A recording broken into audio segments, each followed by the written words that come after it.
அனைவருக்கும் வணக்கம்.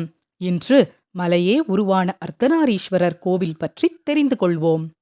நாமக்கல் மாவட்டம் திருச்செங்கோட்டில் மலையே உருவாக நின்று அர்த்தநாரீஸ்வரர் அருள்பாலித்து வருகிறார். இக்கோவிலில் உள்ள அர்த்தநாரீஸ்வரர் தென்புறம் மேற்கு நோக்கி பக்தர்களுக்கு காட்சியளித்து வருகிறார். அர்த்தநாரீஸ்வரரின் இடபாகம் பார்வதியாகவும் வலது பாகம் சிவனாகவும் பக்தர்களுக்கு காட்சியளித்து வருகிறார். வலது கையில் தண்டாயுதத்தை பிடித்தவாறு கம்பீரமாக உள்ளார். கொங்கு நாட்டு பாடல் பெற்ற 7 தலங்களில் இது ஒன்றாகும். அர்த்தநாரீஸ்வரர் கோவில் மலையில் இருந்து பார்த்தால் சங்ககிரி மலை, சேலம் கஞ்சமலை, ஏற்காடு, கொல்லிமலை ஆகியவற்றை காணலாம். வேறு எங்கும் இல்லாத வகையில் அர்த்தநாரீஸ்வரர் கோவில் மலை 4 திசைகளிலும் 4 வித தோற்றத்தில் காணப்படுவது சிறப்பாகும்.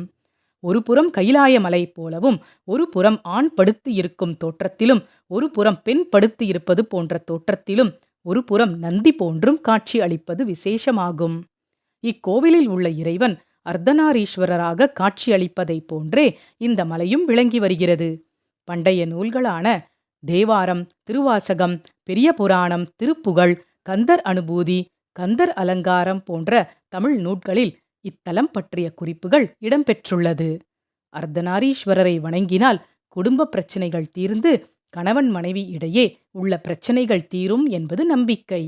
இதனால் குடும்ப பிரச்சனை உள்ளவர்கள் அர்த்தநாரீஸ்வரரை வணங்கிச் செல்வார்கள். பல்வேறு சிறப்புகள் பெற்று விளங்கி வரும் இந்த கோவில் சுமார் 2000 ஆண்டுகளுக்கு முன்பு தோன்றியதாக கூறப்படுகிறது. ஓம் நமச்சிவாய. நன்றி. வாழ்க வளமுடன்.